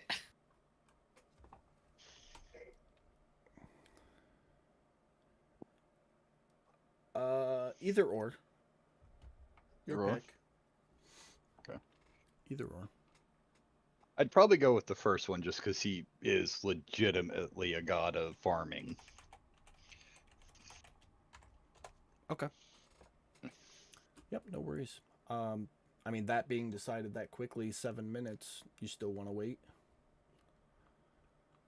How long is what you have planned for me supposed to take? Because if it's gonna be like 20 minutes, then I don't want to keep everybody late. I don't think it'll take 20 minutes. I think we can get through it pretty quick. If everybody's okay with staying a couple extra minutes, I think we can kind of breeze through it. Yours definitely my boy isn't as Jeremy, long as theirs was. I will stay. For Jeremy. For Jeremy. Of course. For Jimmy! Yay for And- Jimmy! What about you, Katie? Are you good with a few extra minutes? You're muted, Katie.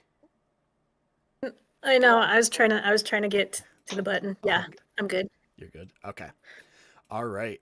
Well, Jeremy, the last one of the day is going to take us over to Earthroot Mountains, just east of Deepwater City here.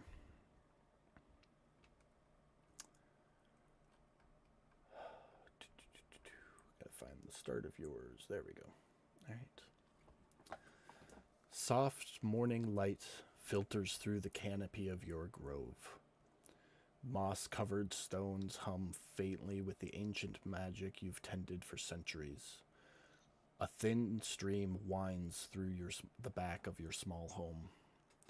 A hollow in a massive fallen tree. Birds' nests on your roof. And a few shy forest spirits linger near the edge of your clearing.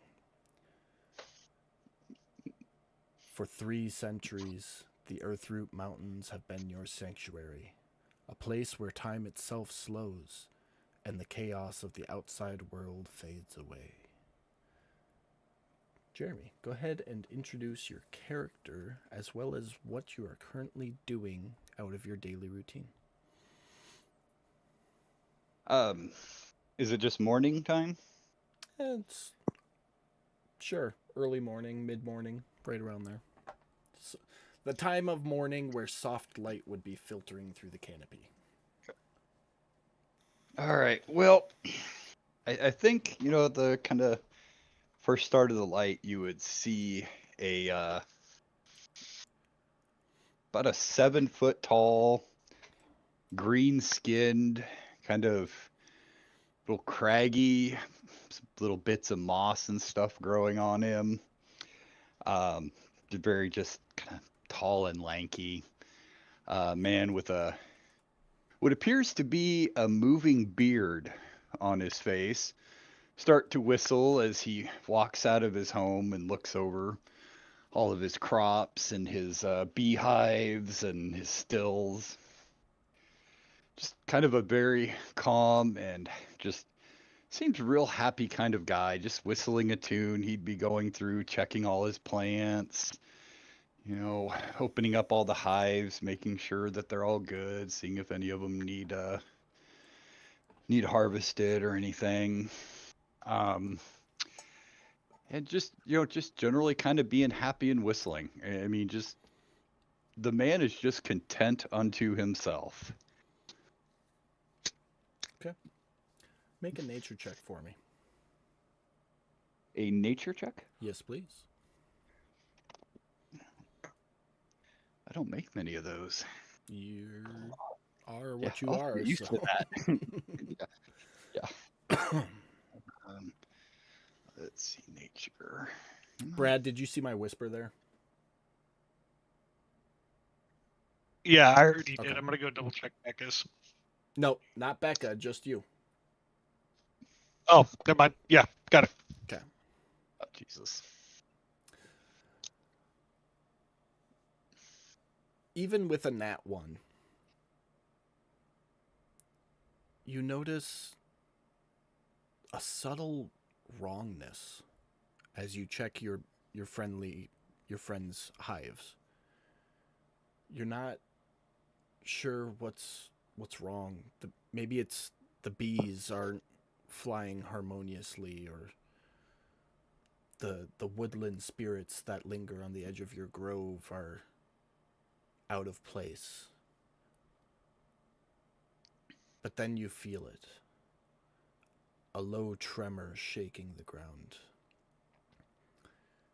You look around your grove, you note that the stream, typically with crystal clear water, runs black, not with ink, but shadow. The song of birds cut out for an instant. You get a sickly feeling and begin running back to your hut, carefully constructed around the ancient stone of roots. As you throw the door to your hut open, you witness the monolith, this stone that you've guarded since before men built cities, begins to glow with a sickly green light. A dry voice whispers through the earth. The seal weakens. The mountain stirs. Alarm bells begin setting off in your head. Something ancient, sealed beneath the mountains, is waking.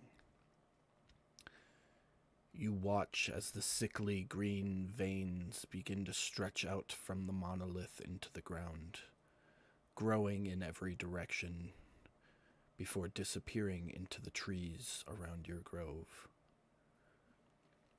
You bear witness as vines twist into ash and thorns.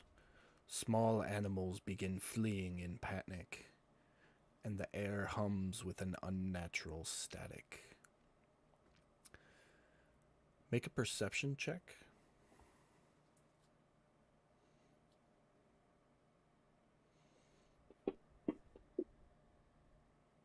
Beautiful. Out of the corner of your eye, you watch as two entities enter your grove. You turn to face them. Two twig blights. But something's wrong about them. The pulsing green lines of corruption now filling your grove also fill their body, from which sprouts of blight are erupting. They step to approach you. As you prepare for what is to come, in an instant, the last of the forest spirits swoop through, driving the twig blights back into the trees.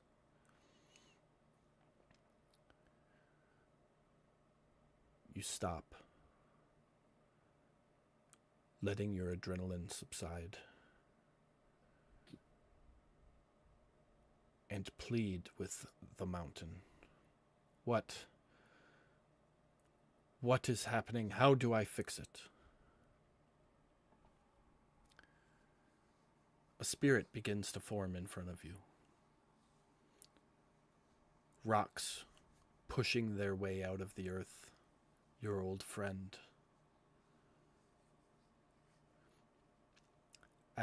Once it forms, it speaks. Old friend. Earthroot's heart cracks. Something below has broken free. The seal was older even than your kind, older than mine. It cannot be mended from here. I plead you, leave this place. Seek out the Archdruid. Find those who remember the old ways. They will guide you to him. The corruption will spread through the rivers and the trees and the mountain. You must fix it.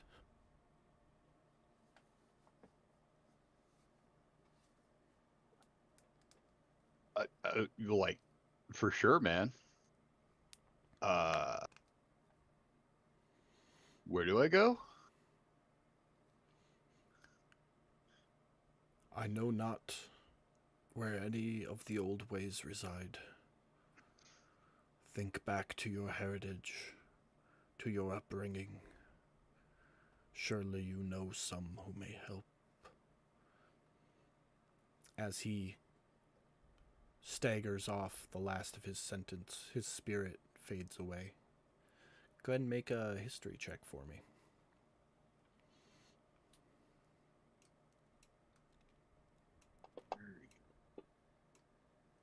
Boom.